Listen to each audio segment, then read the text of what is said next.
Real expert advise ఎందుకు కీలకమో చెప్పాలంటే మీకు ఒక ఉదాహరణతో ఎక్స్ప్లెయిన్ చేస్తాను. ఏరోప్లేన్స్లో కానీ లేదంటే కనుక బిగ్ షిప్స్లో కానీ నావిగేషన్ సిస్టమ్ పనిచేస్తుంది. నావిగేషన్ సిస్టమ్ కనుక 1 డిగ్రీ ఎర్రర్ చూపెడితే సుదీర్ఘంగా ప్రయాణించే మార్గంలో కంట్రీస్ని మనం మిస్ అవ్వచ్చు. అంటే ఒక కంట్రీకి చేరాల్సిన డెస్టినేషన్ ప్లేస్లో ఇంకో కంట్రీని రీచ్ అవుతారు. గతంలో ఈ మిస్టేక్స్ జరిగేవి. ఇప్పుడంటే యాక్యురేట్గా వస్తున్నాయి కాబట్టి సో అంత పర్ఫెక్ట్గా మీరు రియల్ ఎక్స్పర్ట్స్ నుంచి మీరు అడ్వైస్ని ఎక్స్పెక్ట్ చేయొచ్చు. ఊహలతోటి ఊహాజనిత ప్రకటనలతోటి లేదంటే కనుక ఊకదంపుడు ప్రకటనలు నమ్మి రియల్ అడ్వైజర్స్ ఎప్పుడూ కూడా ఒక ఇన్వెస్టర్స్ని ఇన్వెస్ట్ చేయమని చెప్పి సజెస్ట్ చేయరు. ఎందుకంటే ఒక ఇన్వెస్టర్ని రియల్ అడ్వైజర్లు తమ ఓన్ డబ్బులుగా భావించి ఇన్వెస్టర్ డబ్బుల్ని అడ్వైజ్ చేస్తారు.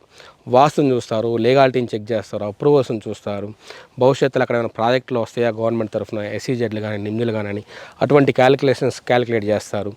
ఎంట్రీ ప్రైస్ ఏ విధంగా ఉంది, అఫోర్డబుల్గా ఉందా, లేదంటే కనుక శాచురేషన్ దశలో ఎంట్రీ అవుతున్నామా, లేదంటే కనుక భవిష్యత్తులో అమ్మదలుచుకుంటే ఏ టైంలో ఎంతవరకు మనం రిటర్న్స్ని కస్టమర్కి అమ్మి పెట్టి వాళ్ళని మంచి రిటర్న్స్ తోటి వాళ్ళకు ఒక సర్వీస్ ఇవ్వగలుగుతాము, లేదంటే కనుక ఇప్పుడు చెప్తున్న సెజ్లు కానీ నిమ్దులు కానీ గవర్నమెంట్ ఏమైనా నెగ్లెక్ట్ చేస్తుందా, అంటే వీటిని ఇంకా లైమ్ లైట్లోకి తీసుకురావడానికి గవర్నమెంట్ చెప్పే మాటలకి రియాలిటీకి ఏమైనా వ్యత్యాసం ఉందా, ఇటువంటి ఎన్నో క్యాలిక్యులేషన్స్ని నిత్యం ఫాలోఅప్ చేస్తూ మీకు ఒక మంచి అడ్వైస్ తోటి ఒక ప్రాపర్టీని అమ్ముతారు.